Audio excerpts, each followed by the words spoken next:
Hello everyone and welcome to the second best of 3 in the Intel Extreme Masters Season 1 finals. We are once again on Turtle as our first map, and once again we are seeing a close spawn match. This time it is human against orcs, so I guess not as huge of a factor as this in human against night elf, but I guess it's still going to influence the game here. It is Fire.de, the German, who spawns here in the top right spawn position with altar first, and with the early lumber mill, something we've seen a lot of times in human against orc matches. And Fire, he was second place in Group A, only being basically surpassed by Nightwolf, who unfortunately couldn't make it to these finals because he got sick, and eventually replaced by Grubby, who made it through the successor games. And then Fire had to go into the playoffs against Insomnia, where I guess he was not the favorite, but he managed to take it with 3-1 anyway, and he's going for the IEM here, obviously. And his opponent Grubby, as I just said, was second place in his group, then faced Hot in the playoffs, where he lost with 3-1. And then in the successor games, where all of the losers of the playoffs got another chance, he made it to the finals, and now he's going up against Fire in his first match with a Farseer first, and he scouts the close position. He knows about what's up, of course, so does Fire, even though he didn't scout yet, but just by the timing of Grubby's scout PN, he already knows about what's up here in terms of spawn positions. Here is about to spawn Grubby. I was just about to say no early shop here, but he just decided to build his shop after the 20 supply PN. So excuse me for the little mouse slip there. So he's gonna have that shop available to him, not quite as quickly as he could have, but he's gonna have his tech started a little bit more quickly. In return, Fire with the little green cam in front of his base. Grubby is gonna try and steal that, but misses it. First XP for Fire. The item here actually is gonna go to Grubby, as it appears. Fire is not even contesting it. Or does he? Is blocking him off with the militia. Actually, wow, very good job here by Fire. Didn't see that coming initially, but yeah, he's getting the item here in return. His first militia has taken plenty of damage. The sea turtle hatchling makes sure to get the kill here, so no XP for Grubby just yet. The next kill goes to Fire as well, so Grubby is taking a bit of damage here on both his Grunt and his Farseer already, without doing any significant damage, so he's gonna have to retreat here. Fire handling this early harassment here very nicely. This peasant is probably, maybe, oh, I was about to say going to get killed, but he's doing a very good job blocking with the footman here, and the arcane tower makes sure that the wolves cannot enter the base without getting killed immediately. So nice save by Fire here with the footman block saving his militia. So Grubby without any XP so far. He did pick up the first 3 charges of healing salves. He used 1 on his Grunt, is going to use 1 on his Farseer here probably after. Yeah, now he's doing it. Let's see, the Cloak of Shadows is going to Fire. He's gonna get his... Oh, he's actually not getting the cancel here on the healing salve. Could have gotten that, but seemed a little hesitant. So Cloak of Shadows for the Farseer. And yeah, Grubby, after clicking the IEM, sees nothing else has been crept, which isn't going to be a big surprise to him. Only the TP and the gauntlets of Ogre Strength on the IEM so far. Tech halfway through by Grubby. 1 burrow is coming, nothing particularly game deciding happening at the moment. The footmen are taking a bit of damage, 1 of the grunts is taking a bit of damage. Fire on the other hand seems a tiny bit behind tech wise. Yeah, that's just given that he's invested into the arcane tower early on, just to make sure not to get any you know, significant damage dealt by the wolves. Another nice save here by Fire. The wolves are going after the footmen though, and Grubby is making use of the Cloak of Shadows, making sure that his Farseer doesn't get in any serious trouble here whatsoever.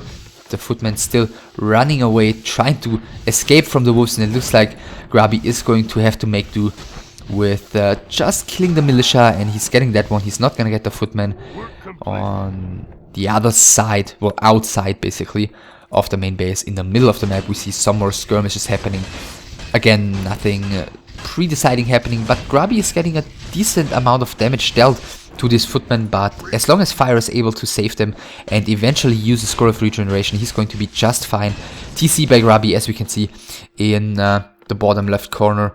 No tier 2 buildings just yet for the Orc player, and he's gonna have to retreat for now. He doesn't have another charge of heal staff remaining, and Fire was able, as you can see, to deal a bit of damage to all of his grunts, so he's gonna eventually have to use a large number of heal staffs to heal them back up. I'm assuming he's gonna want to pick that one up, or those one up, with the TC as soon as he comes out, just to make sure his pressure against Fire doesn't ease off for now. He doesn't want to have this AM get up to level 2 for, you know, as long as he can possibly have that happen. He's trying to go for the surround, but not able to close it towards the bottom. Yeah, the AM is able to squeeze through to the back of his base. Another water metal has been spawned. He's actually getting the surround here against one of the grunts. Just has to make sure the tower doesn't deal the last hit, and he does so. So getting closer to level 2. You do see that 2 of Fire's footmen have died from the tornado as well, but as all of the grunts of Grubby are kinda low, it looks like he's gonna have to retreat for now, lick his wounds, and then maybe continuing to apply pressure. Blood Mage second for Fire.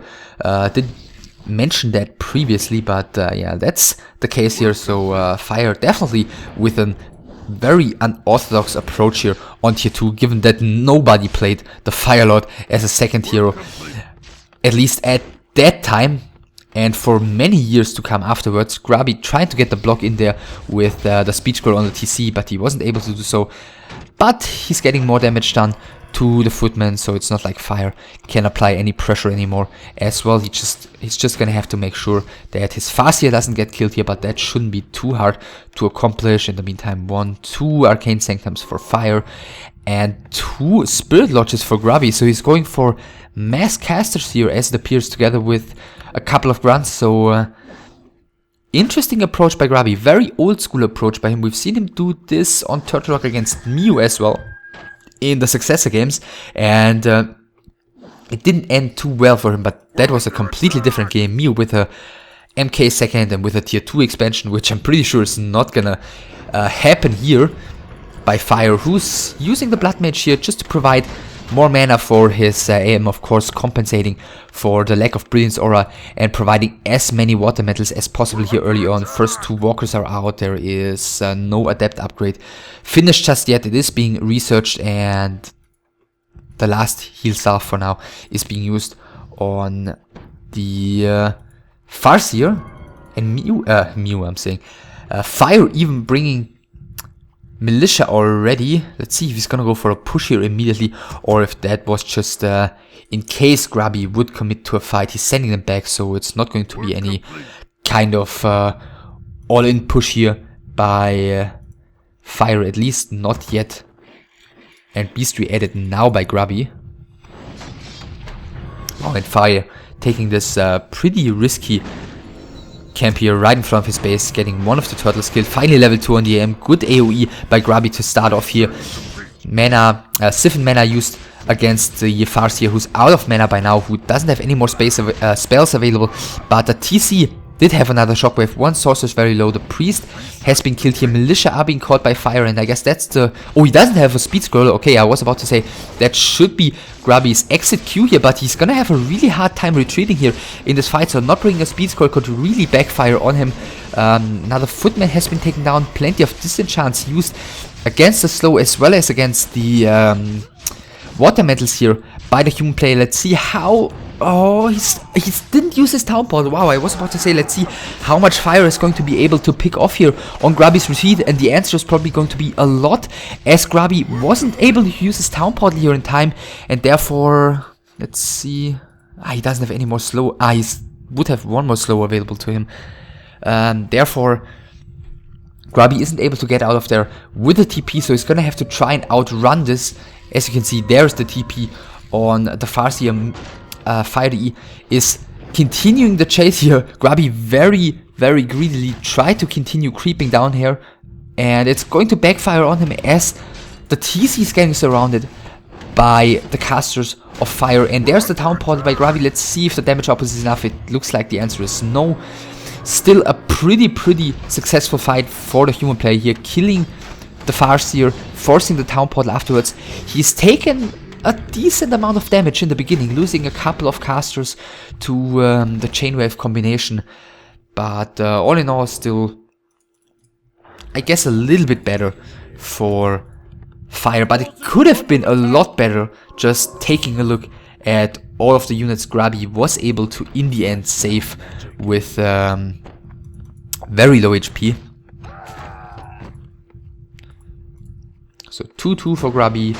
Fire is getting another pretty big creep camp on the middle of the map. Finally level 2 on the Blight Mage as well. Scroll of the Beast, I'm assuming he's not going to be thrilled with, given that the majority of Grubby's units are there to, you know, dispel stuff. And for now it looks like both of them are going to stick to some creeping. Fire almost up to 50. Grubby almost up to 50 as well. Both of them saving for now. Grubby is going to be able to go up to 60 supplies soon already. And Fire is adding a Griffin Aviary. Okay, so he's staying tier 2 obviously. So that's going to be Dragonhawks, and I guess, well, against Spirit Walkers they should theoretically be kinda nice, but I'm wondering if it's worth the additional investment. So one breaker being picked off here on the way, which tells Fire where Grubby is, but it looks like there's not really anything he's gonna want to do about that at the moment. Grubby, by the way, with Scroll of the Beast and Wand of Mana stealing as well. So both of them finding pretty horrible items so far. The big mana potion, the first really good item that has dropped this entire game. AM reskilling to Blizzard. And Grubby putting on some aggression, level 3 on the Farseer. Plenty of units rather low already, so I don't think he can really commit to a fight. It looks like this is just a hit and run approach here by Grubby. Looks like a shockwave, chain lightning perhaps. Yeah, he's going in there, getting a little bit of stuff killed, but he's really needs to make sure not to overcommit here. Shockwave is going in, doing some more damage. Flame Strike Blizzard combination here by Fire, and immediately Town Portal used by Grubby. He's going to get the shop killed here as it appears. He's not losing anything at this push, so this was pretty successful, as you can see, just by the pile of corpses here inside of Fire's main base. And Fire is going for the counter push immediately. Grubby adding a second beast tree, so yeah, he's gonna get into a couple more Wind Riders, and apparently Fire was smelling that, and I guess then this investment of the Griffin Aviary for a little bit of Shackle makes sense. Blizzard again used. Grubby with the very greedy expansion here. Wow, he appears to be under a lot of pressure already. Fire did take a pretty good fight in the mid game, and yet Grubby is trying to go for the expansion. Let's see if he's gonna be able to hold this one while getting the expansion up. Of course, if he's going to be able to do so, then he'll be in a very good position. Blizzard doing tons of damage together with a Flame Strike. Grubby is trying to reposition. He doesn't have a single heal scroll, which could really backfire. The AoE is hitting decently. Fire has used both of his heal scrolls already as well. Grubby this time splitting very nicely, dodging the Flame Strike by his opponent. Fire seems to be out of slow for the moment, so yeah, this fight has an expiration date for him, but then again he's getting the kill on the Farseer for a second time, which puts him definitely back on top of this fight. The Wind Rider is going to be picked off as well, and Grubby doesn't have a whole lot of stuff remaining, so even though there's no more slow for Fire, it looks like he's still going to be able to sustain this fight, and Grubby might even reveal his expansion here if Fire continues the chase, but he doesn't do so for now.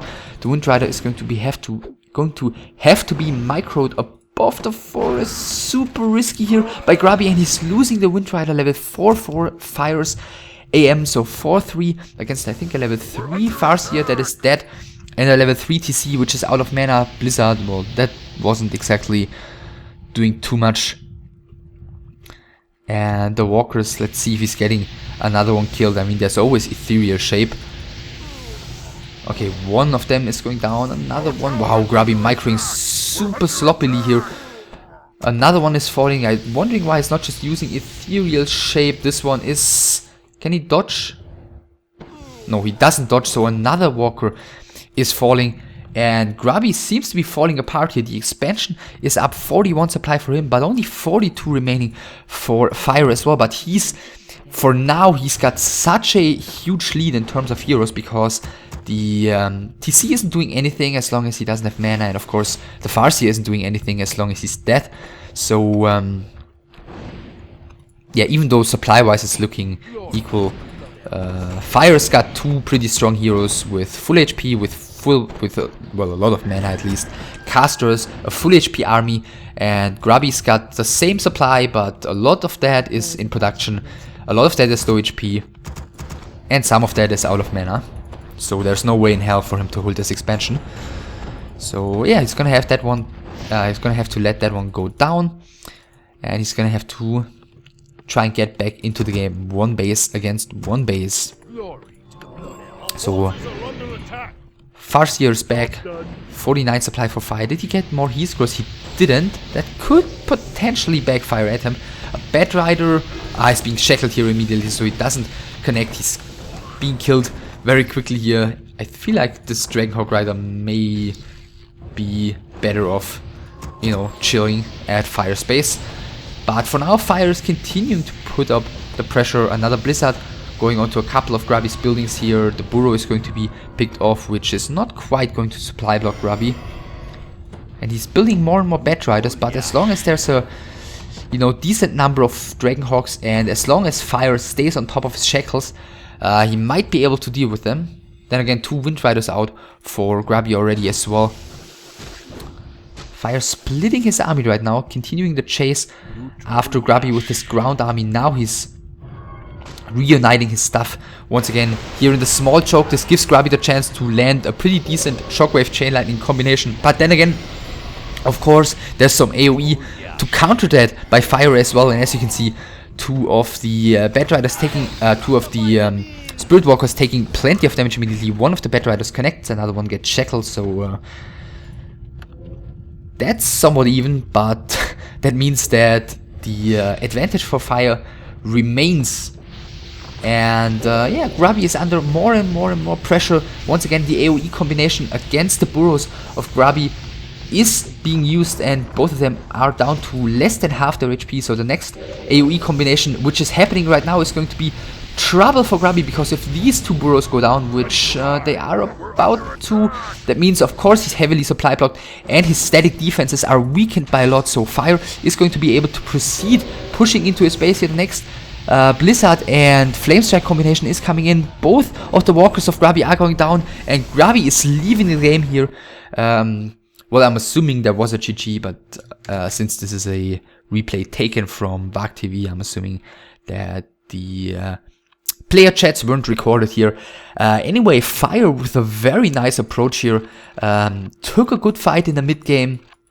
Got into, you know, a late game situation where basically supply-wise the players were somewhat even, but Fire was able to invest so much more into items. He had, he still had his town pot, he had the heal scrolls, and he was able to take that fight in front of Grubby's base very successfully, while Grubby tried to super greedily get that expansion, even though the mid game didn't go in his favor at all.